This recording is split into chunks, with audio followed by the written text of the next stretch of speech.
Hey everyone. Things are changing fast. Everyone's got their eyes on the economy. They're looking at the US, they're looking at the tariff situation, and they're wondering, what do we do now? Or maybe you're tuning out from the conversation altogether.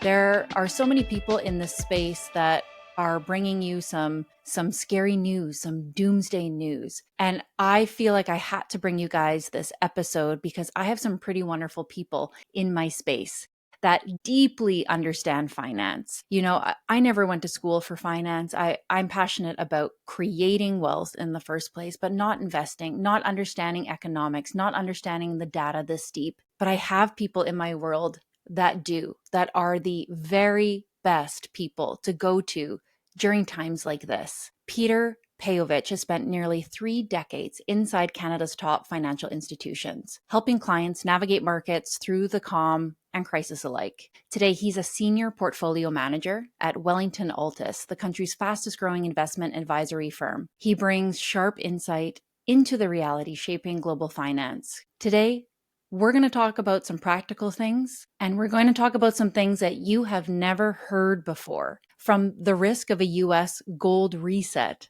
to what Canada can learn by watching America's debt spiral right now. Peter's going to break down the moves that matter, including why tariffs under Trump weren't random politics, but actually a response to deep structural issues within the United States. This is a conversation that investors, that Canadians, that business owners can't afford to miss. Let's get into it. All right, everyone, welcome to another episode of The Sovereign CEO. I have with me today my friend Petar Pejovic. Welcome to the show. Thank you, Carla. It's a pleasure to be on. I'm so grateful to have you here. I met you a long time ago at a business conference. Yes. And I was kind of blown away by your story. And I know that there's a lot of people right now looking at the financial spectrum right now. They're looking at economics, they're looking at the tariffs, they're looking at all the things, and they're probably panicking or disconnecting from the conversation altogether, maybe feeling a little helpless. And I wanted to talk to you because you are someone that really understands what's happening in the bigger picture, but you're not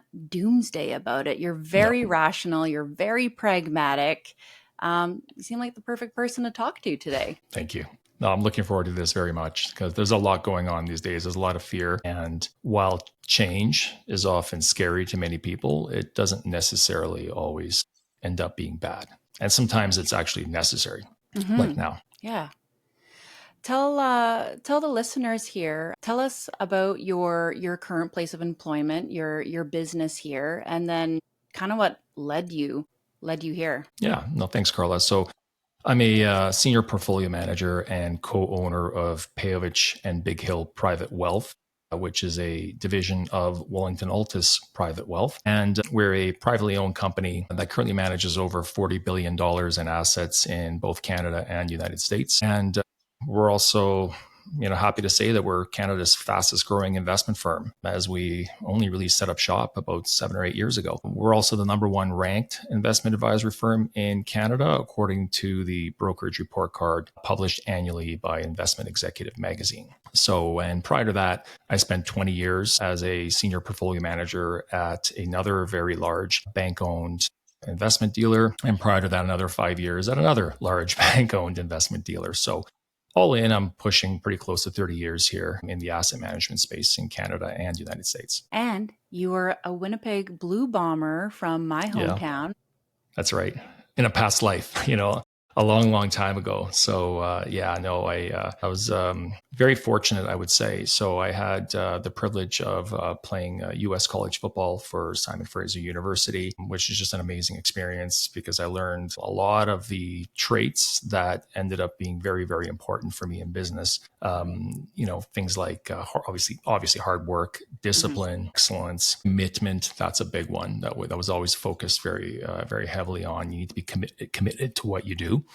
And how to teamwork. But the big overarching one, which maybe you referenced a little bit earlier on, was how to overcome adversity. Because whether it's in business or in life, anybody who expects not to hit a bump in the road or to find some sort of adversity or a pothole you have to jump over, you're in the wrong world. so to speak. There's always going to be that pothole in front of you, and you have to find a way to steer around it without losing everything, so to speak. So you have to find a way to win irrespective of the situation that's in front of you. I attribute that to sports. Mm-hmm. And then from Simon Fraser, yes, I was drafted by the Winnipeg Blue Bombers in 1995 in the third round. The privilege of playing there, meeting some amazing people before eventually being traded to Montreal. And then after my football career, I took those values and went into business, which is where I still am today, almost 30 years later. I love how the puzzle pieces of your life eventually make sense. Like at first it might seem random, but like you said, you're pulling in all these skills from sports. When I look at my past, I got a degree in psychology. I worked for the Royal Bank.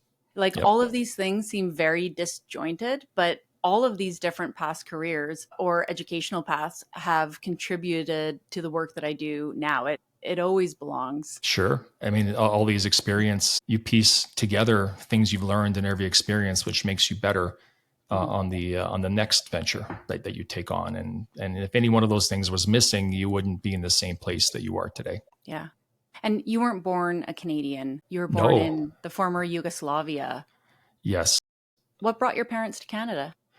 Yeah. So my father was a geologist and my mother was a bookkeeper, accountant back in Yugoslavia. So I was born in what is now known as Serbia, but at the time it was Yugoslavia. And of course, Canada, being the large mining centric and oil centric country that it is, he simply wanted to solve a couple of problems. One was leave a socialist, communist type system, which wasn't really working well for us, and not probably for a lot of other people as well, for many, many reasons that many are quite aware of. But we wanted to leave socialism, communism, and obviously go to a country like Canada, where my father could put his skills in geology, to better use. So we did emigrate to Canada in 1975. My father came in 74, but then we came later on in 75, my mother and myself and my brother. And, if you want to summarize it, typical, Canadian immigrant success story, like hardworking Canadian immigrant. You can come here with nothing and, into a land of opportunity and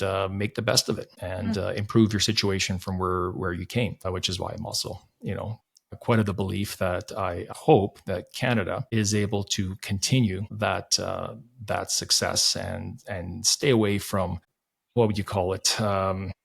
Let's call it more of a socialist type mindset, which is where we came from, which we already know how it ends. And it often doesn't end all that well. So, yeah, very, very grateful for the opportunity to come here. Would it have been possible for your parents to get ahead and thrive in Yugoslavia, being under a socialist system? Well, in a system where hard work is not necessarily rewarded and where the overarching theme is to make everybody the same, call it, to create equal outcomes as opposed to equal opportunity, it's very difficult. I mean, you could be smart, you could be hardworking, but unless you're of the type that wishes to get ahead through, let's say, corruption, which is very often the case in socialist countries where, you basically move up the ranks through corruption. Hard work probably won't get you there because you're just simply not, unlike in a capitalist environment, capital does not reward you for your efforts in a country like that. But of course, historically, it has in the Western world, including Canada. Mm-hmm. It's wild to me that there's so many people, mainly young people, who maybe haven't been taught history, who are supportive of socialism and not understanding just like that basic concept. One, we're all equal at a human level, at like a soul level, but humans are not equal. Some of us are physically more talented. Other people are more intelligent. Other people they work harder. People aren't equal. And when I think of like my doctor friends or my entrepreneur friends who are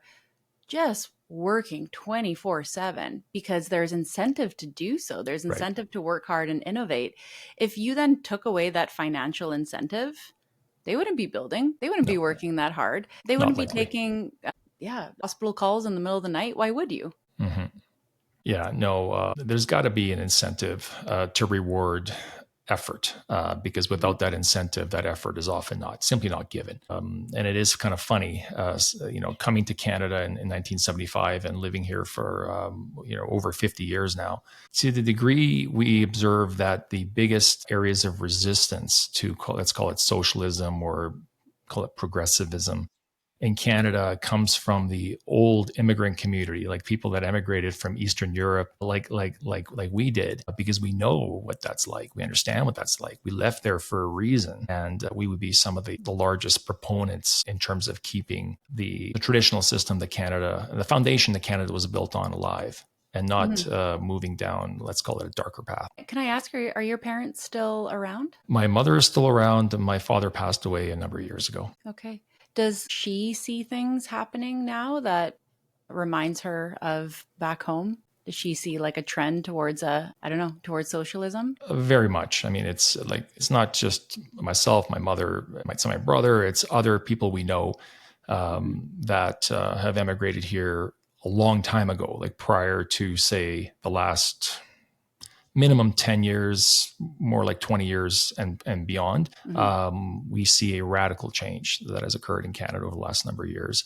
But at the same time, to put an optimistic twist to it, lately I have been noticing a bit of a reversal on that, where it seems like we may have hit, the wall or the peak. The pendulum may have swung about as far as it could have to that left side before maybe it's starting to reverse back right now. I guess we'll see, but it's something that I'm watching very. Hey guys, I just need your attention for a quick second. In times like these, investors are waking up to one truth. Paper promises do not hold their value forever. That's why more Canadians are turning to Silver Gold Bull, Canada's most trusted dealer for precious metals. Whether you're looking for gold bars, silver coins, or even stored solutions, Silver Gold Bull makes it simple, secure, and fully insured. Their products are sourced directly from the world's top mints, and every single order is discreetly shipped right to your door or stored in high-security vaults here in Canada. Why now? Because when governments are buried in debt and currencies keep losing purchasing power, gold and silver aren't just assets, they're protection. So if you're ready to diversify and safeguard your wealth, visit silvergoldbull.ca today and ask for Graham. You can tell him that Carla Treadway sent you. That's silvergoldbull.ca. Trusted by Canadians, powered by real value. Link is in the show notes to go there right now. Carefully. Yeah, I have lots of questions about Carney. I'm not sure what he's going to do because he's flip-flopping quite a bit from the things that he wrote about in his book. I don't really feel like I can trust him, but a sliver of me is hopeful that he won't pursue basically what he said he would in his book. Yeah. I mean, trust is a tricky word, isn't it? Like, who do you trust? So without saying that you trust or don't trust anybody, you have to maybe just do a little bit of work and just try to find out who somebody is, or, and not just who somebody is, but what are they facing? What is the situation that they're facing? And then based on who they are, the situation that they're facing, what are they most likely to do? And so someone like Carney, I mean, here you have an Oxford graduate, you have someone who became an executive at Goldman Sachs, and you do not become an executive at Goldman Sachs unless you are, let's just say, somebody special, whatever that means. But, he rose to the upper ranks. And then from Goldman Sachs, which is already a high bar to achieve, he was then promoted to the head of a major central bank like the Bank of Canada. And believe it or not, during the great financial crisis, the work that he did while governor of Bank of Canada was in general respected. And then I hear mixed things on that. You hear mixed things. I would just say that I would summarize in a summary fashion that it was generally respected, but of course he had his critics, as anyone would in that role. Of course, yeah, including myself. There's some things that he did that I personally did not like. Like he was the one who sold. At the end of the day, all of Canada's gold reserves abroad at what was literally, looking back now, a low in gold prices. So while other countries around the world, other central banks around the world and countries are stockpiling gold, like, in a voracious fashion, Canada isn't. is not. And worse than that, Carney actually sold the remainder of Canada's gold while he was in that role. Right before he left to be governor of the Bank of Canada to become governor of the Bank of England. So this is an individual who Oxford, Goldman, Bank of Canada, Bank of England. He obviously would never have made it to that level if he wasn't smart, let's just say. Yeah. But obviously he might also be ideological too, and possibly ideological in a manner that is not constructive under the situation that Canada currently is in. And I think a lot of people would come to that conclusion if they read his book, for example. Mm-hmm. And that's probably what you were referring to, just a lot of the things that he said in his book. But, now you have to fast forward to where he's at now. He's Prime Minister of Canada. And what's he faced with? He's faced with a trade war. He's faced with 10% unemployment in Toronto and very high unemployment levels all across Canada.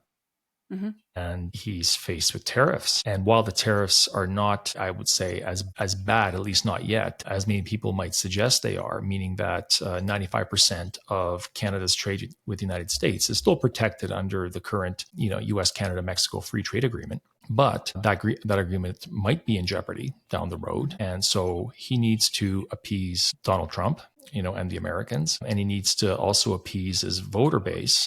And I'm sure, would like to appease his environmental base, or his, call it, carbon tax base. But I don't think he's going to be able to do that. And I don't think he's going to be able to do all those things. And at the end of the day, he's going to have to do what he's going to have to do to try to get Canada out of this bind, which is create a deal with the United States and grow Canada economically. And I know, and I believe that he is smart enough to know that. The question is will he?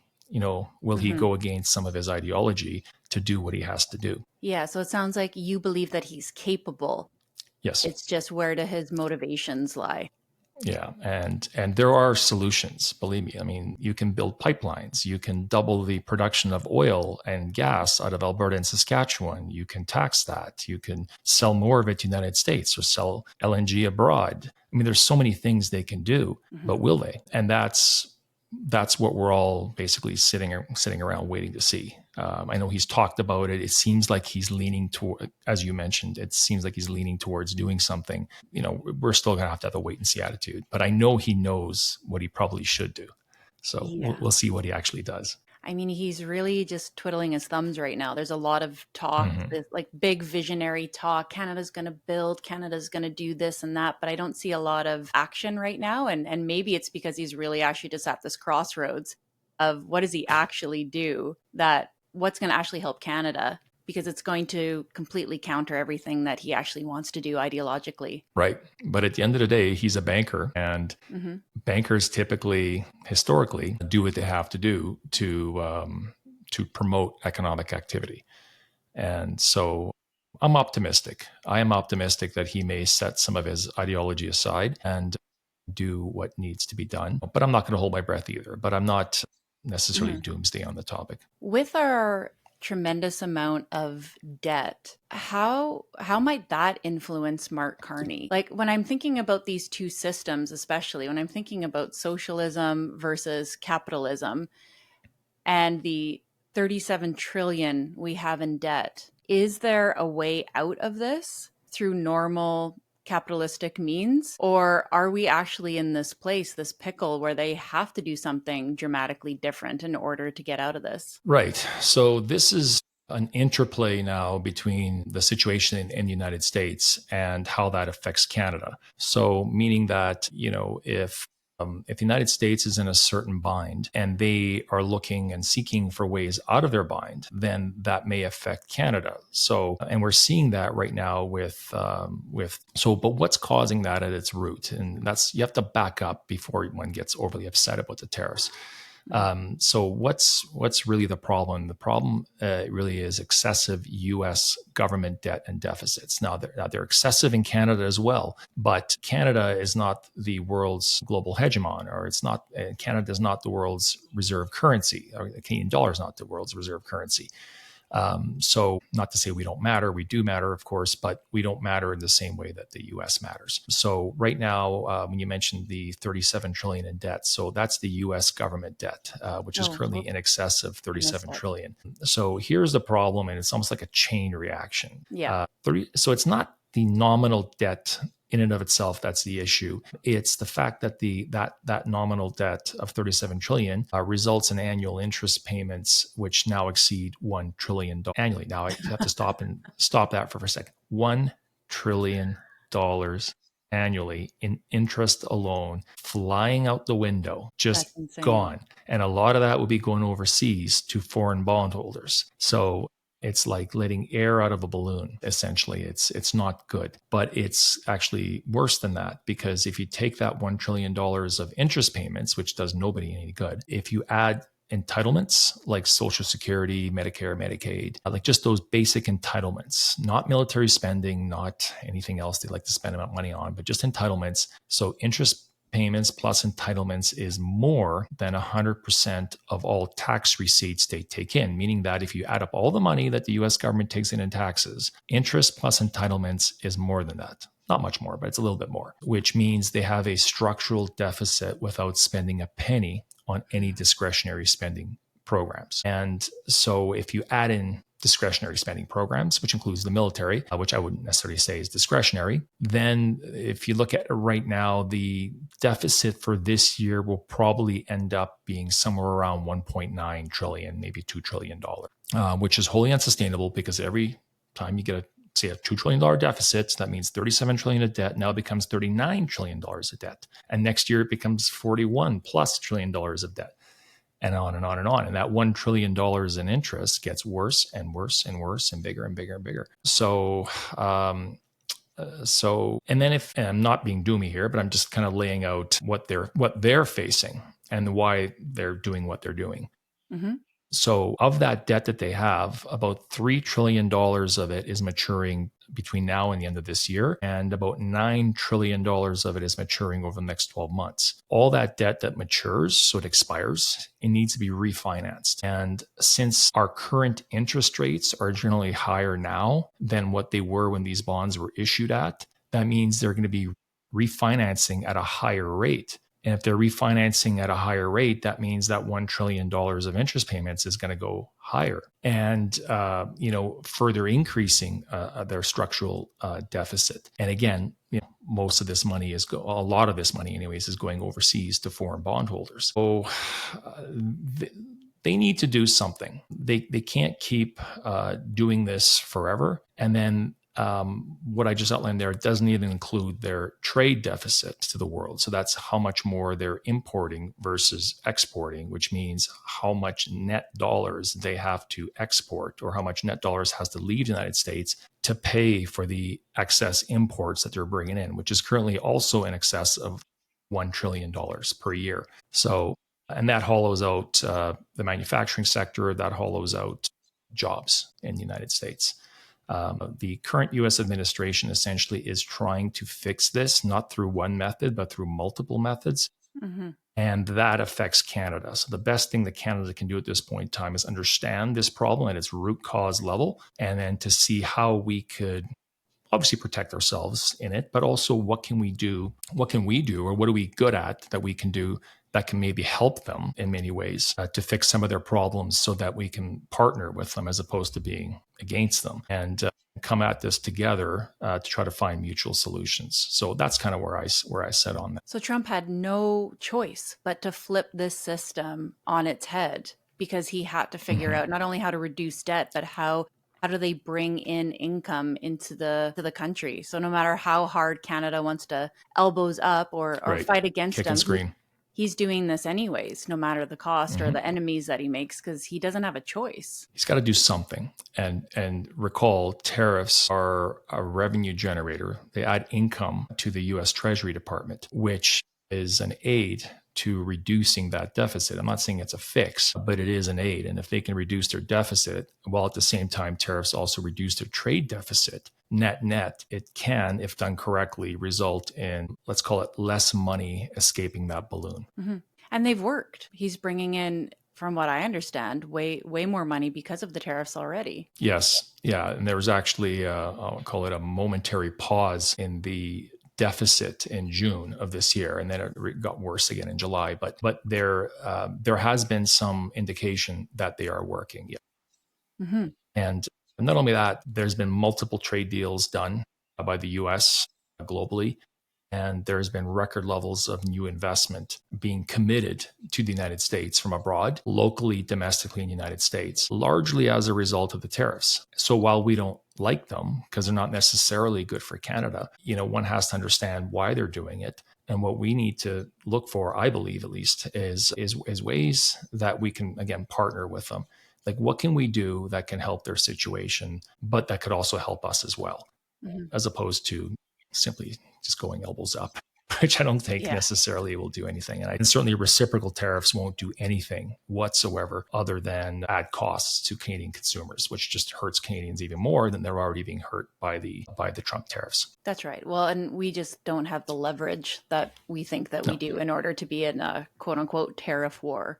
Well, Mm-hmm. in this plan, it's not short-sighted. He is immediately bringing in more income, but I see the long game too. The long game is to bring manufacturing back to the United States, which is already happening in some sectors. Yeah. And as many people call it, that might say, well, that's impossible. You can never bring manufacturing down to the United States, back to the United States. It's gone. It's overseas. The factories are overseas. You'll never bring that back. While I would say it's difficult indeed, there are multiple steps, not one step, but multiple steps, if taken in unison, which could at least bring some of that manufacturing back from overseas.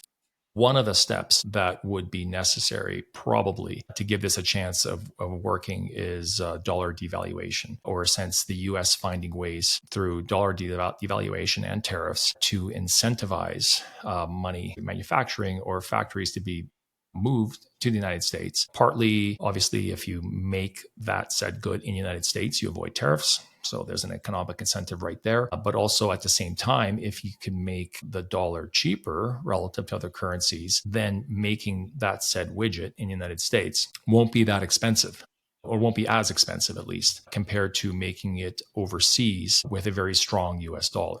So those are some of the things that I'm looking for, that if they're going to do this, or if they think they're going to have success, things like the dollar and interest rates are going to be things to watch, amongst other Right. things as well, because there are solutions here. Yeah. I understand how it's more complicated to move a factory from China or Mexico, where there's extremely low cost of Taiwan. doing business.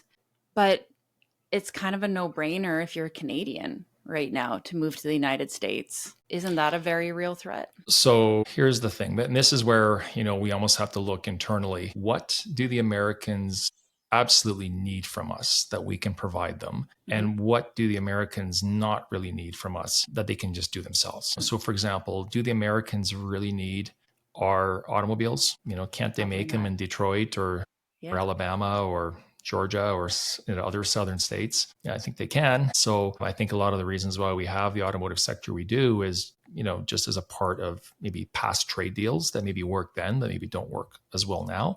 Do we need to have supply chain management in Ontario and Quebec to protect dairy and cheese and eggs and so forth? Hmm. I don't know. But wait a minute, if the US is going to be building all these factories and they start want to make and they want to start making stuff again, what are they going to need? Well, geez, what are they going to need? They need lots of energy. They'll need lots and lots and lots of energy, oil and gas. They'll need uranium power, hydroelectric power, nuclear power, you name it. Like they're gonna need that. And oh, wait a minute, what do we have a lot of in Canada that Hmm. we generally have the last number of years have not been overly interested in selling to them, but we have a lot of energy. We have a lot of raw materials. So, and if we supplied them an abundance of that while making money ourselves and maybe possibly getting rich ourselves, then that would help drive the costs of manufacturing down in the United States. Because if they have access to an abundant supply of cheap energy, that would make newly found factories viable. Whereas if they have high energy, that would be inviable. So, and the way to get energy costs down is to have an abundant supply, which means essentially opening up the floodgates from Canada. So we may need to just accept the fact that there's certain things that they don't want or don't need from us, and we should just give them what they do need and hopefully benefit in the process ourselves. So I'm pretty sure, I would suspect Carney knows this, but it's just going to come down to a matter of, will he do it? Will, or is ideology going to get in the way? Well, it sounds like primarily they just want our resources. They don't need our products. Their economy is 10 times bigger. They really don't need to buy the products from us. It's just the raw materials and energy. Well, I mean, that's an obvious case. There might be some specialty products that we might be able to produce that they do not, maybe possibly in the aluminum industry, say, as an example. But for the most part, if they can have an abundant supply of inputs to their economy, that would help them out by keeping prices down. But it potentially could help us out as well. I mean, it feels really appealing to do business in the United States too. There's just like less red tape to develop, less taxes.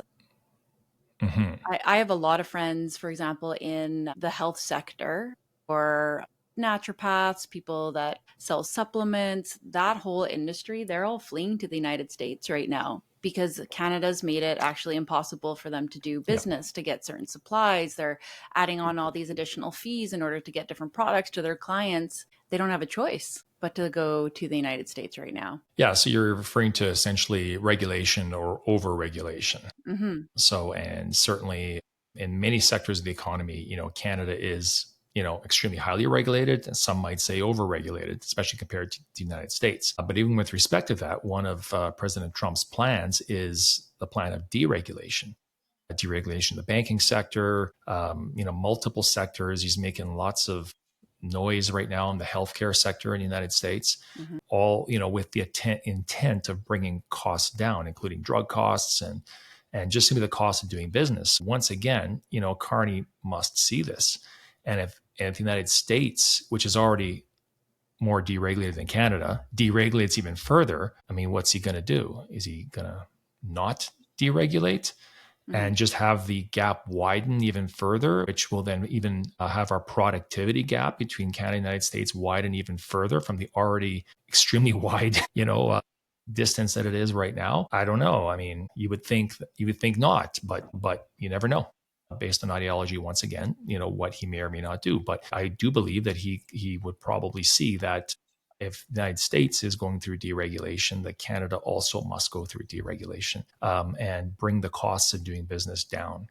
It would help everybody at the end of the day. Is there a way that Canadians can encourage Carney to make a deal here a little faster? My concern is watching all of these other countries get their deals. And I'm worried that we will get in an even weaker position here where he's like, I actually really don't need Canada right now because Taiwan just agreed to this, or the UK just agreed to this, and we still have nothing. Yeah, I find it very curious myself because you have someone as the pedigree of Mark Carney as Prime Minister who understands all this stuff very, very well, but yet others are getting deals and he's not yet getting a deal. So I ask myself, why? What's going on? Surely this can't be that difficult, to sit down and hammer out some sort of a deal, like deadlines have passed, like the August deadline passed and so forth. What's the delay? And I don't know necessarily, but I can't help but speculate that it's quite possible that there might be on the table a certain ask of the president where possibly he's asking for something from Carney that Carney, once again, may be having a very difficult time in coming to terms with. I can only speculate on what that might be. It could be many things, but it could be he's asking for double the amount of oil and gas out of Alberta and Saskatchewan. And maybe that doesn't bode well for Carney. He could be asking Carney that he wants water from the Great Lakes to be diverted south towards California and Arizona. He could be asking that because they have a very low water table in the Southwest United States, and it's a heavy agricultural zone as well. So, certainly I'm not saying this is going to happen, but if they channeled some water down there, it would certainly boost agricultural production in that region. But then there could be the big one. Like he could be coming to Carney and saying, we need to get together. And I'm just speculating here. I have no idea on this, total speculation, but he might be asking for something like a North American Union, almost like an EU style arrangement between Canada, the United States, and Mexico. And maybe Carney, after he just finished doing an elbows up campaign, might have a difficult time selling that to his people, essentially. And that's just pure speculation. Yeah. All I got to say is that there must be something on the table that at the end of the day is preventing them from coming to a deal. But I do believe they will come to a deal because they almost have to. They have to on both sides, actually. Like Canada has to. Canada cannot afford to get into this fight for years and years and years. But likewise, there's many aspects of Canada that the United States needs. I mean, we're NATO partners. We're partners in NORAD. We do need to cooperate, even just for call it North American security. Yeah, like our partnership is important. So I do believe that this will go to a point and then be solved. I have two other theories too. One is his investment portfolio, Mm-hmm. which he's not invested in Canada. He's invested primarily in the United States and then internationally. That worries me, that he actually benefits financially with the US thriving and Canada not doing so well. That's a concern of mine. And the other one is Mm-hmm. I have heard that he wants another election within a year. He thinks now is the time, while he's rated high in the polls, that he could actually get a majority government.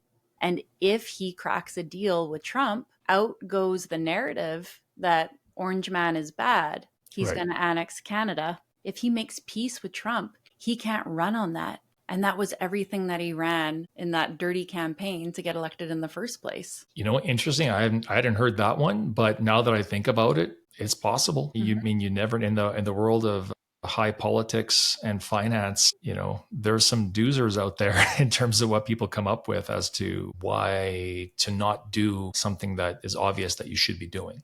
Yes.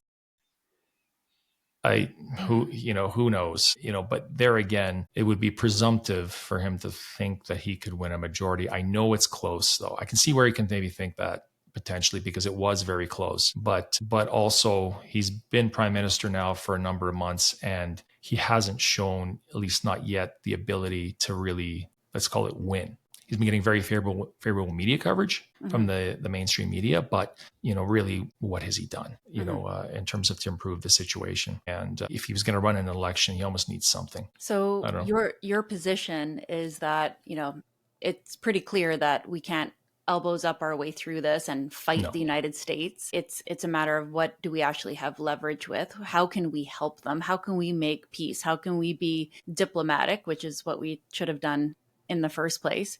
And Trump's not this evil bad guy per se. He's doing what he absolutely has to right now to deal with this 37 trillion in debt. What are some potential solutions then to help them with their debt, with their deficits? What can we do on our side? Yeah. So again, good guy, bad guy, that's always difficult, to say. At the end of the day, he's a president who's faced with some very, very serious problems that he's looking for solutions for, and doing nothing, as you said earlier, doing the status quo is not going to work. It's just going to make things worse and worse and worse. So he has to do something. And whenever you do something, that equals change, and change is going to upset a lot of people because it always does. People always get upset with change. There's no guarantees that the things that he does or is doing are going to work. But if doing nothing is bad, he's taking the approach that he might as well do something. So again, maybe let's start with some of the things that they can do or that they're doing, and then how maybe we could parlay into that as Canadians in terms of getting on the right side of certain movements. So first of all, they tried Doge and are still doing it to some degree, although to a lesser extent, which is essentially cost cutting. While I do believe that cost cutting is necessary to an extent, and in particular to reduce fraud, because it does appear that there was a lot of fraud in government outlays, Doge in and of itself, or cost cutting in and of itself, will not work, or at least will not be enough on its own to reduce the deficit debt or subsequent interest expense. And really the main reason for that is due to a very large portion of US GDP. It's actually even higher in Canada. So government spending is a large portion of US GDP. I believe it's around 17%. Canada is actually much higher. So if such a large amount of GDP is actually government spending, if you reduce government spending by too large of an amount, you actually reduce GDP. which runs the risk of a recession, which in turn, again, if done inappropriately, would actually reduce tax receipts because less GDP means less taxes that you can actually collect. So, and if government spending reduces tax receipts, then, and through maybe a too aggressive cost cutting campaign, then that actually risks increasing the deficit as opposed to decreasing the deficit, which actually increases the debt. I know it sounds backwards, and you think intuitively that if you cut costs, that'll reduce your deficit and debt. But if your costs are actually contributing to economic activity in your country, then you got to be really careful there in terms of how that's done. Do you think that's why he peeled back on Doge? Yes, I do. I believe. This is just speculation on my part. I don't know for a fact, but I believe he ran on it as a campaign platform. And he had to do something. At least he had to do something at least to a little bit. And from what I saw, there was some benefit, there was some effect, but he mostly targeted fraud, and in particular the narrative. And again, I don't know to what degree this is true or not true, but the narrative was that the fraudulent spending that was cut was largely going to, let's call it Democratic Party initiatives. I can't prove that being the case or not being the case, but that definitely was the talking point at the end of the day. So that was obviously a safe thing to do with respect to his voter base. I call it the MAGA movement. But in reality, they were never going to be able to cut spending in such a manner that would actually save $2 trillion to actually eliminate the deficit without completely tanking the U.S. economy. That makes sense. Yeah. He might have been getting some kickback as well with the foreign aid spending, because while they did find a lot of fraudulent activity, real programs were actually being cut as well. I have a friend that's a missionary, for example, and he was talking about different organizations that like feed people overseas. They have zero budget now, and they were saving lives and doing a lot of good, but all of those programs got slashed as well. Yeah, so that's throwing the baby out with the bathwater, of course. Yeah. And if you think about it, if they're going to take a very small amount of time, like weeks and months, to slash billions and billions of spending, they're probably not paying too close attention to exactly what this is. If they don't understand it, they're probably just saying cut, and then almost apologize later if they made a mistake. But in the meantime, they wanted results, and they wanted instant results. Yeah. I get it. That makes sense. Again, they had to do something, but they also, even what you mentioned there, foreign aid, right? So foreign aid doesn't necessarily attribute to U.S. GDP, depending on how it's done. If it's just cash outlays to some foreign entity and that money just leaves the United States and is just simply spent overseas, it doesn't, most likely. But if it's maybe, say, producing food products or clothes or something in the United States and then shipping those food products off overseas, and that's the foreign aid, then actually it could be calculated within GDP. So it depends how it was done. But that's just one. The Doge was only ever meant to be a small tool, and I think more for show than anything else. And they would have most likely known that ahead of time. The more real or realistic tools, there's a few of them, but one of them would be just simply reducing interest rates. I mean, not a day goes by that Donald Trump doesn't get on TV and talks about how interest rates need to be lower, and the amount of pressure and almost the feud that he's getting into with the U.S. Federal Reserve and Chairman Jerome Powell to get interest rates down. And we touched on it a bit earlier, but it's just simple math. Like if current interest rates are over 4% and the average interest rate on debt is somewhere in the high 2s or low 3s%, rates currently are at least 1% higher than the average current rate they're paying. If they have to refinance even the $9 trillion of debt that's coming due in the next 12 months at those higher rates, that's 1% on $9 trillion extra they got to pay. And Right. that's a big number. But if they can get rates down to at least, let's say, where they were when those bonds were issued, let's call it around 3, that's a benefit. If they can get it down to what economists call R star, which is a neutral rate of interest, which is probably around 2.75%. That's even better. But of course, if they can get rates to 1% or something crazy like that, then that would certainly solve a lot of problems for them on the debt side, because that's $9 trillion you're paying 1% on versus $9 trillion you're paying 3 or 4% on. So that's a big deal. and something that they're going to be highly focused on in the coming months. Why can't Canada do these things for themselves? Why don't we have a Doge? Why can't we reduce interest rates so that we can be in a stronger position? These seem like some simple, practical things that we can implement. Meanwhile, Mark Carney just sent $11 billion overseas to gendered related issues, built a private hockey rink for himself at $350,000. Yeah, this seems like a good strategy, what you've laid out. This isn't even flipping the system upside down. This is, can you have a budget, please? Yeah. Can we have a budget? Have you seen a budget yet? I actually don't think I've seen a budget yet. I'm still kind of waiting. Apparently there's some sort of an update coming in October, but I think the budget balances itself. Yeah. So we touched on it a bit earlier, but and it comes down to what percentage of GDP is as a result of government spending. And while it's in the, call it, high teens in the United States, I don't know the exact number of what it is in Canada, but I know it's higher, if not much higher in Canada. So a significantly higher portion of Canadian GDP is government spending. Well, if you kind of think about it, again, putting yourself into Carney's shoes, boy, you have a bit of a problem, don't you? You have lower GDP in Canada than the United States, and the GDP that you do have is a big chunk of it is government spending. And then on top of that, you have a productivity rate in Canada that's far, far lower than what it is in the United States. And then on top of that, you have a much more highly regulated environment for businesses in Canada and a much higher tax regime. So it's just going to be much more expensive for businesses to operate here in terms of taxes. So, higher taxes, lower productivity, more regulation. Oh, sounds like communism right now. Well, it's further in that direction. I'm not going to call Canada communist, of course, but it's certainly on the maybe somewhat on the spectrum of late. Yeah. Of the last 10 years. So to answer your question, it's difficult for them at this point in time, after they've collapsed productivity, increased taxes to the levels that they did, and to the point where so much of the Canadian economy is now reliant on government spending. So much of the Canadian workforce now works for the government as opposed to private enterprise. How do you cut?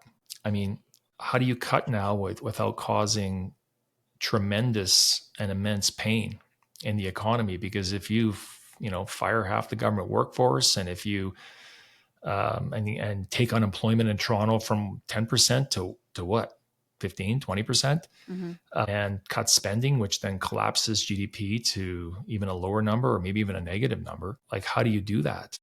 Well, we already are in a crisis in terms of housing and jobs, and you cut all those jobs, where are they going to go? Where are they going to go? What are people going to do?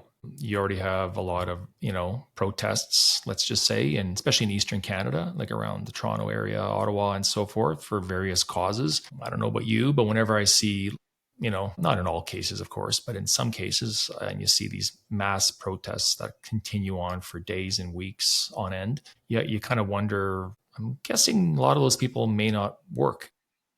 Because if they had jobs that they had to be at, it'd be, how do they do that necessarily? Fair. I don't know. I don't want to generalize, and I wouldn't generalize it fully, but it is, you kind of do notice an increase in the level of protesting when unemployment rates go up. And like I said, in Toronto, they're at 10%, just under 9.9. Crazy. Which is almost unheard of. It's a huge number. So in my humblest opinion, and I believe Carney would know this, I don't know Canada cuts its way out of this. There's only really one path, and that's to grow our way out of it. I can't see him cutting it. I just can't see it. How is he going to cut his way out of this problem? He needs to grow. And how do you grow? Do you really think that you're going to double Canada's manufacturing sector and export, beef to Australia and what are we going to do? Start making chips and export it to Taiwan as opposed to importing chips from Taiwan? It's not going to happen. Well, and then he is it C5 where they can bypass projects to get them done faster. So he did that. Now the First Nation groups are kicking up a stink about that bill. So he's got problems at every angle. He's got problems at every angle. But so in my humblest, the clear path is to grow our way out, is to create conditions for growth. And where can we grow? Most likely resources, energy, oil and gas, uranium, mining, gold, because it's stuff that we can do. That's what the Liberals have been on a very strict climate agenda. So that's been the one thing that they can use to put up all the red tape and the regulation now to say we got to remove all of it so that Canada can actually thrive. They just convinced the population the last 10 years. This has been I drilled know. into their head. And now they're backtracking because they have to, in my opinion. Yeah. They literally have to backtrack. And then, of course, then there's other ways to, they could embrace blockchain technology, AI, and build hundreds, if not thousands, of data centers all across Canada. Canada, which is a country with an abundant supply of energy, which is Mm-hmm. able to supply energy to these data centers, Mm-hmm. that provide server services for obviously blockchain transactions, cryptocurrency transactions, AI searches, can be powered with cheap energy, Mm-hmm. hydro, nuclear, natural gas, while at the same time being domiciled in a cold climate where it's easier to cool these things as compared to many areas in the United States, because these things get really hot. But even there, there's been stiflement and difficulty in obtaining building permits for some of these projects, citing, well, it's going to take up a lot of energy and so that's the excuse. You can't build them because it's going to use up too much energy. But when it's in production, it's like, well, why don't you build them and create new sources of energy and then make money on the energy, make money on the data farms, data centers, and make money on both ends and increase GDP and increase productivity. Just a thought. And I I mean, think that, even if they were correct that the planet is on fire and this is a doomsday climate scenario, even if we severely slashed our energy production, it doesn't change anything globally because China's yeah, not going to change. So I don't know why we are drinking poison and expecting our enemies to die, or they're thinking, well, if we set the good example, then maybe other countries will follow suit, but they're not. Like we thought that during different world wars too, that other countries will take on our capitalist system and they'll want to be like us, and they didn't.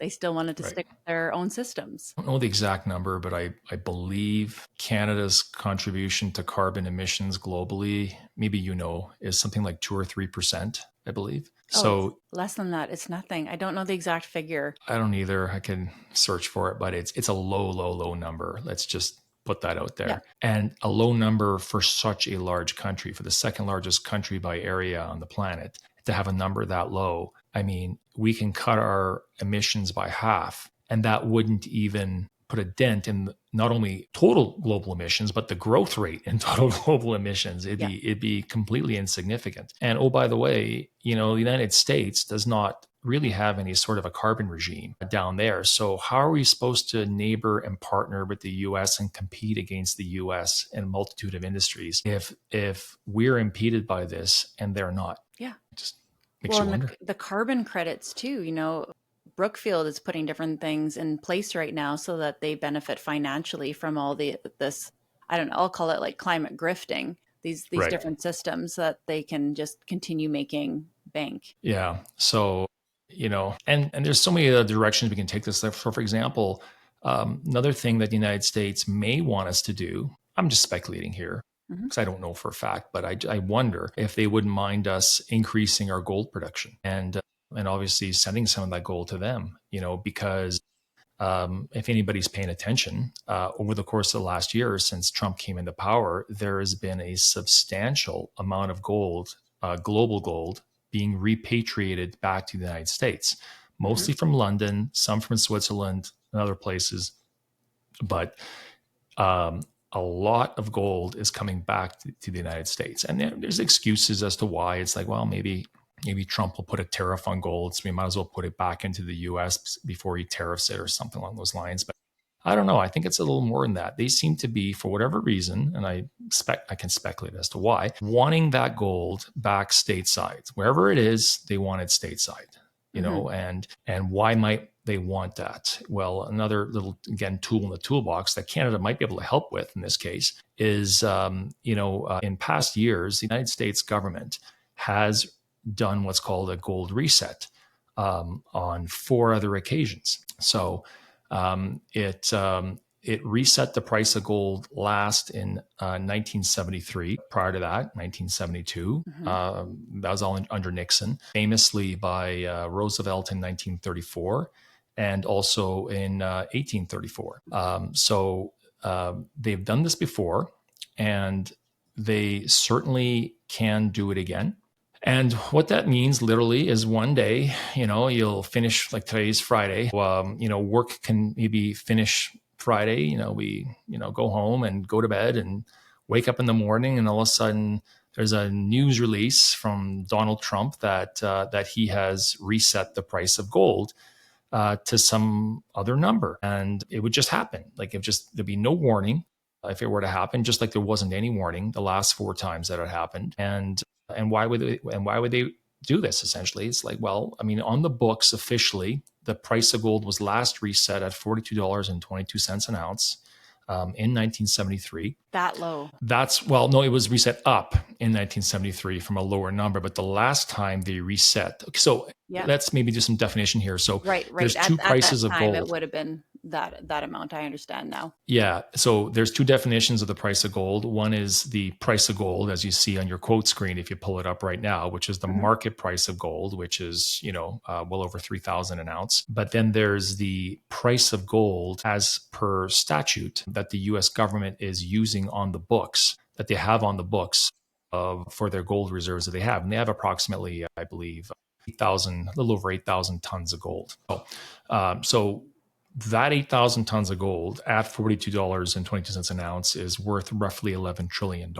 If they simply reset the price of gold to the current price of gold, this is the statutory price on the books of gold, to the current market levels, they would have approximately $900 billion worth of gold, which then they could use for a multitude of reasons, because it's basically free found money. It's money that didn't exist that now exists, that they never had to incur debt to get. It's just basically a capital gain. But in the other instances where they reset the price of gold, they didn't just reset it to the current market price. They reset it to the current market price plus a premium on top of that, which means if they were to actually do this, there's no reason why they would only do it to, say, 3,300 an ounce. They might do it to 5,000 an ounce, or they could do it to 10,000 an ounce. So why stop there? Why not make it $20,000 an ounce? Right. Because if, to whatever price they reset it to, that's more money that they now have as a reserve asset. So if they wanted to, they could easily create $3 trillion, $4 trillion, $5 trillion out of nothing, essentially, like right out of thin air, simply by just, waking up one Saturday morning and just declaring the price of gold to be 15,000 an ounce or 20,000 an ounce. What's the downside of that? Because this seems like money printing. Like, why wouldn't they just do this all the time? It is money printing. Okay. It is money printing, but it's money printing without debt, because normally money printing involves debt. They're issuing debt and printing money. They're not issuing any debt here. They're just simply saying, I think gold is now 20,000 an ounce. Meanwhile, Canada has sold all our gold reserves. Right, which makes you wonder, why would they do that? And to whom did they sell it to? So, but I digress. The point is that if they were to do this, they would want as much gold domiciled in the U.S. as possible. So that's another way that Canada could help them. But as far as how this could help the Americans, I mean, there's many ways that they could use this. So they could use this to boost official reserve on existing U.S. debt. So you might say, well, 37 trillion is a lot of debt, but wait a minute, we have $5 trillion of gold, not $11 billion of gold as they're currently reporting. We have $5 trillion of gold, and that's back in the debt. So everybody can just sit down and relax. Don't worry about it, nothing to see here. So they could do that, or maybe they could use proceeds from that gold to fund deficit spending for the next few years until interest rates come down, so they're not refinancing debt at a higher rate. How about that? That sounds pretty good. Or they can use it to pay down existing debt, or they could use these trillions in newfound gold to issue, and I'm just thinking out loud here, gold-backed bonds, so treasury bonds that are backed by gold at zero interest, that there would probably be a demand for globally, because essentially it ends up being somewhat like a treasury bond certificate on gold. But there are consequences too to this, so it's not like it's not all fun and games. Potentially, this could be inflationary. Potentially and highly likely, this would lead to dollar devaluation. But wait a minute, they might actually want to do this strategically because dollar devaluation does what? It Moves helps. companies back to the Yeah. United States. Yeah. It basically gives the manufacturing center a reason to make stuff here versus China. What a wild strategy, intentionally devalue your dollar, but then the Boom. long game, It'd be overnight too, or other consequences are deglobalization, not globalization, but deglobalization. which But wait a Trump is minute. also an advocate for. He's not, Exactly. I don't believe he is a globalist. So a lot of people would say deglobalization is a bad thing. I don't think Trump thinks it's a bad thing. No, I don't think so either. Right. And then potentially another consequence could be, depending on how far they go, like depending if they revalidate it to 5,000 an ounce or 20,000 an ounce or $40,000 an ounce. I mean, you pick your favorite number. But at some point, if they go too far, they could lose US dollar reserve currency status because they've devalued the dollar too much, in the process, which is why it's not just whether or not they would do it, it's at what price would they do it at, and where's their happy spot, their happy place, so to speak, that they would do it where it would achieve some of their goals without completely destroying everything in its wake. So but a lot of people have never heard of this. I mean, to this day it's interesting to me, because most people you talk to them about a gold reset, they never heard of it. It's like, well, it's happened multiple times before. It's happened 4 other times in the United States, and it's happened multiple times throughout history, not just in the United States, but in other countries as well. So going back hundreds of years, if not thousands of years. So it's not a new idea. Mm-hmm. Well, and I mean, it could happen. most people can't get past the orange man bad part, Right. let alone investigate this. Like, right. He says horrendous things online. He doesn't have tact, but he's not a dumb individual. He knows how to do business at the end of the day. I don't think so. I mean, I can't see him being quote unquote a dumb individual. Mm-hmm. Say he's been too successful, throughout his career to be classified as such. And while I don't know him personally, I do know people that do know him personally, and they tell me the exact opposite. They actually tell me he's a very smart man. Mm-hmm. So what does this mean for investors right now? Like I'm ready to go hit the buy button right now on gold. We have been investing in gold for a long time. This seems like a very likely scenario. Of course, no one's got a crystal ball. Yeah, and it's not even just gold. It's also, it can even, we can take this in wild number of different directions, but it could also include cryptocurrencies. So, for example, you talk to probably the majority of people in Canada. I don't know if it's the majority, but let's say a lot, maybe the majority, who still say, for example, think that Bitcoin is a scam. And it's like, well, okay, if you think it's a scam, do you know that Bitcoin is now officially a Treasury reserve asset of the United States government? So if it is a scam, then why would they put it as a Treasury reserve asset alongside gold or a currency in El Salvador? Where they're like that is a real thing. That's not yeah, that's not a meme coin.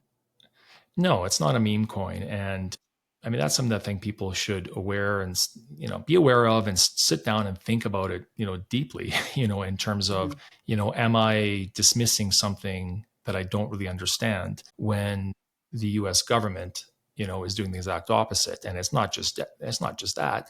They're just in the process of passing two separate acts. One's called the Genius Act, and the other one's called the Clarity Act, which do many things, but they establish the essentially the groundwork or the rules of who regulates cryptocurrencies, and how do you not.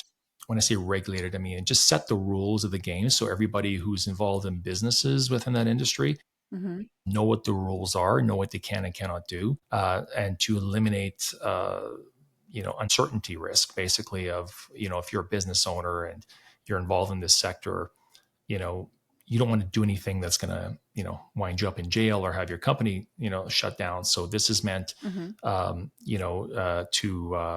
basically set the rules and also to promote innovation, because the U.S. government has taken a different approach. They're not looking at this as necessarily a bad thing. They're saying, well, how can we harness cryptocurrencies and the power that they wield in such a way where the United States becomes the dominant cryptocurrency power of the world. And what would that do to improving GDP, to improving the livelihoods of Americans? And that's a complete 360 opposite approach from what the Biden administration took. They took a very antagonistic view to cryptocurrencies. This administration is doing the opposite. There's an old saying, if you can't beat them, join them. So they've quit trying to beat them. So they've essentially just joined them.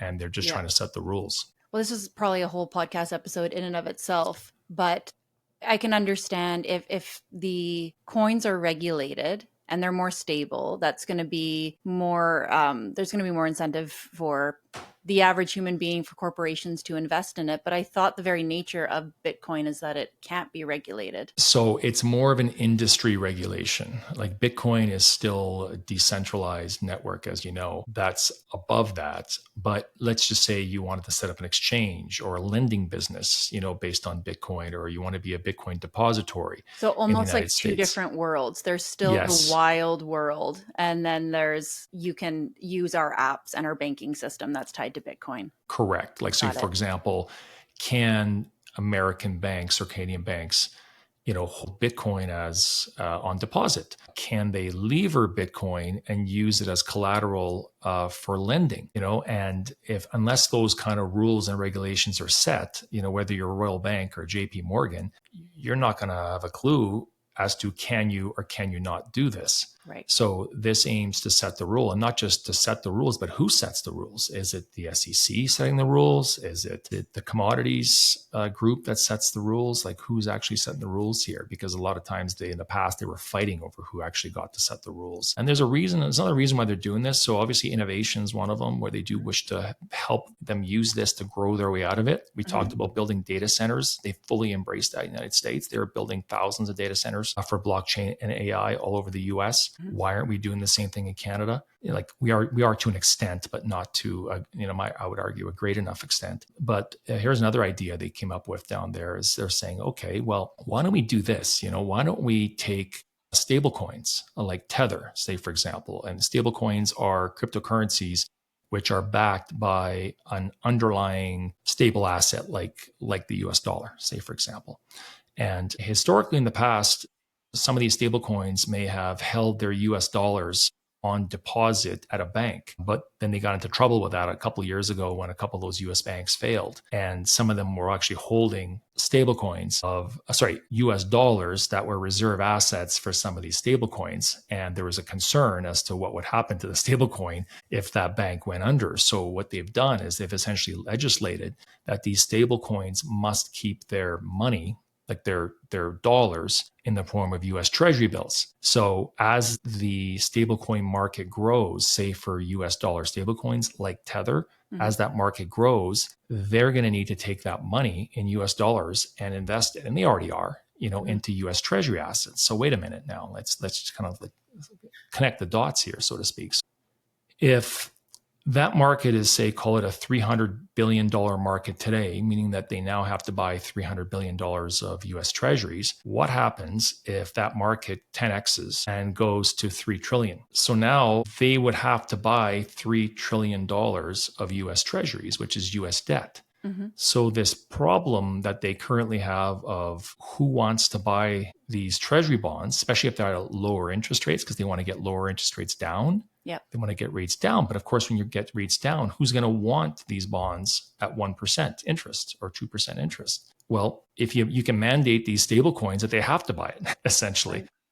And not only that does that provide security for those holders of the stable coins, because they know that they're backed by US Treasuries, it provides a perpetual buyer of US debt into the future, potentially at low interest rates. So they've just found a way that if it works long term, of who's going to buy their debt at low interest rates on a perpetual regulatory mandatory basis. And that's probably one of the biggest reasons as to why they enacted this Genius Act. They actually have a way out potentially.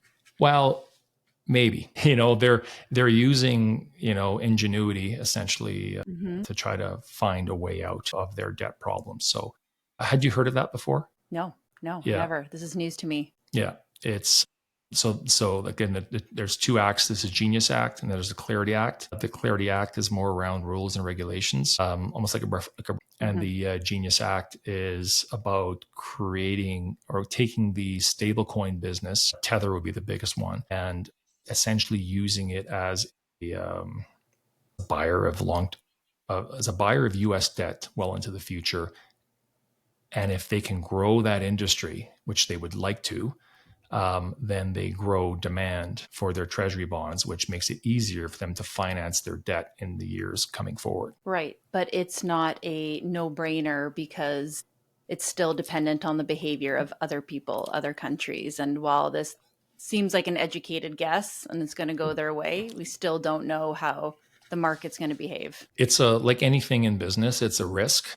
No risk, no reward. But what they're also banking on is if they found a way to take US dollars and essentially digitize them outside the banking system. So if you're sending money from country A to country B, it doesn't necessarily have to go through the SWIFT banking system and then go through an intermediary bank in New York. Say, for example, when you're doing a wire transfer, which, by the way, takes like 2 or 3 days, and which, by the way, costs money. Instead, you have these stable coins, and you can send stable coins from one place to another place across borders, across oceans in 7 seconds, and at a fraction of the cost of what it would cost to do a wire transfer. Mm-hmm.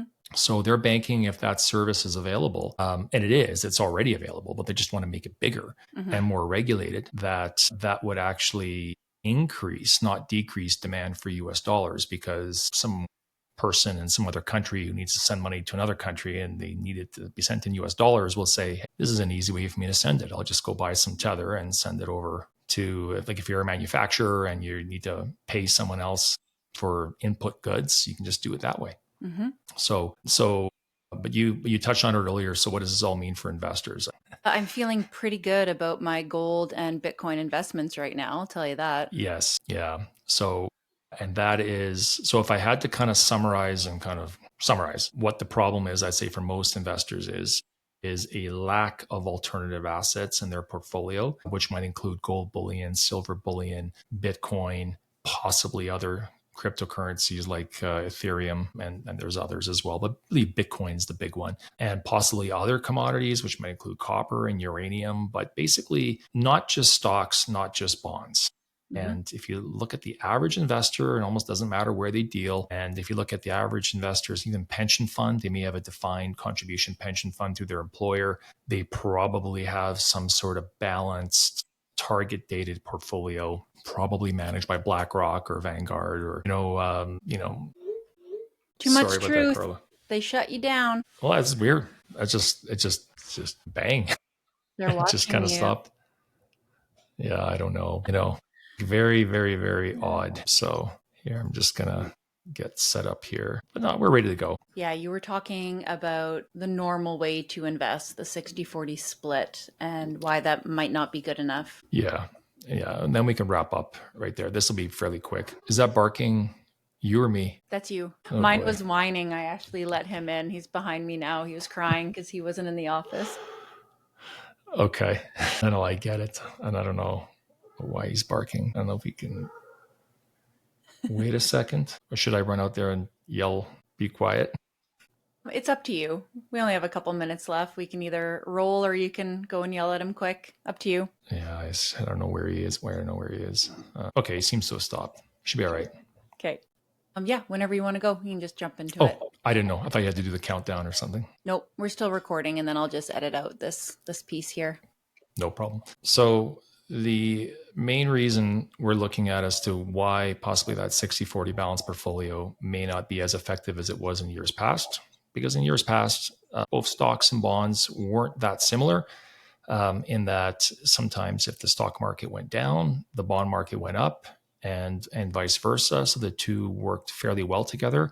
But unfortunately, in the last number of years, particularly in 2022 was the best example, where you had a situation where both stocks and bonds went down at the very same time as interest rates went up. So interest rates went up, which forced the the interest rate on bonds up and the price of bonds down. At the same time, it was forcing the price of stocks down. So that 60-40 strategy in 2022, as an example, was very ineffective. And it's been largely ineffective for the last, decade or so as we've had lower and lower interest rates.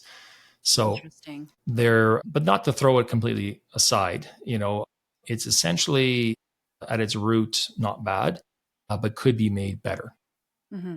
And that's really what we're talking about here is how do you make a 60-40 balanced portfolio better? And so what we're thinking is, okay, well, can we add assets to that portfolio that are not correlated to both stocks and bonds? Not correlated meaning not the same level of risk, that go up and down at different times in different ways, and they're not all going in the same direction. It's something that actually adds real diversification while not decreasing return, because usually, if you try to reduce risk, you end up reducing return. But funny enough, so for example, if you add both gold and Bitcoin, and others as well, but those are probably the two big ones. If you add both gold and Bitcoin to a traditional 60-40 balanced portfolio, in our belief, and again, this is not meant to be investment advice, because with regards to your listeners, I do not know their situation. I do not know their investment objectives. I do not know their risk tolerance. So obviously I can't say what is best for each individual listener. But kind of just thinking out loud, gold, since Nixon closed the gold window in 1971, which is when Nixon took the US dollar off a gold standard, the rate of return on gold versus the S&P 500, which is the main large US equity index, gold's actually outperformed slightly the S&P 500. So you could have taken all the risk in stocks over all those many years, done very, very well, but you could have just owned gold and done just as good, if not better. And a lot of people don't know that. They automatically assume that they wouldn't have done as well in gold, and they actually would have. But here's the magic. The magic is, well, because sometimes gold does better and sometimes stocks do better. If you have both in a portfolio, what happens is, because both have great rates of return over many years and decades, your rate of return will be very strong, or historically would have been very, very strong if you own both gold and stocks. But your risk level, your volatility in your portfolio as measured by standard deviation, if you measure how volatile that portfolio would have been if you own both stocks and gold, that would have been far lower, much, much, much lower. And that tends to improve results for investors. And then if you take Bitcoin and you also add Bitcoin into the mix, even if it's in small quantities, it doesn't have to be half the portfolio in Bitcoin. It could be something as little as 3, 4, 5% Bitcoin, because Bitcoin is the best performing asset class by far, and it's not even close, in the world for the last decade and beyond. Even a small amount of Bitcoin, which doesn't increase the overall risk of that portfolio markedly, could have a tremendous impact in terms of rate of return on that portfolio. So if you have stocks, bonds, gold, maybe some silver, Bitcoin, blend it all together, you in our experience anyways, I'm not saying this is right for everybody, but in our experience, what that's led to is outstanding results in terms of performance at a substantially reduced level of volatility and risk. So that's how we see the world in terms of, call it, portfolio construction in 2025. And that's what you're doing now with Wellington-Altus. I don't know if there's an answer to this question. For the listener who doesn't have a lot of money right now, they are not diversifying. They maybe don't even have investments yet. And maybe you can only answer this from a personal perspective. If they don't have enough money to diversify and they were to invest in one thing, what would that thing be? Is there an answer? There's no answer. I mean, Bitcoin, but yeah. I don't know. I have a hard time saying that. Potential greater gains. Yeah. I mean, certainly Bitcoin has tremendous potential over many, many years, possibly more potential than anything else. But there's really no need to invest in one thing. I take your question to heart, because the reality of it is say someone like myself, we manage very large sums of money. Like I said, our firm manages billions and billions of dollars, and we tend to manage money for very wealthy investors, because that's what we do, and that's the business that we're in. And to your point, not everybody could access, whether it's our group or groups like ours, not everybody is able to access those groups. So what do? And that's actually one of the reasons I was excited to be on your podcast today, because, while yes, we do things in a manner that's maybe a little bit more sophisticated, or maybe in some ways a lot more sophisticated than what the average investor might be able to do on their own. The reality of it is almost anybody, if they just do a little bit to educate themselves about the different types of asset classes, like what is a bond, what is cash, like what are cash instruments, what are equities, what's gold, what's silver, what's Bitcoin. They can very easily and cheaply open up an account at a number of low cost discount brokerage outfits.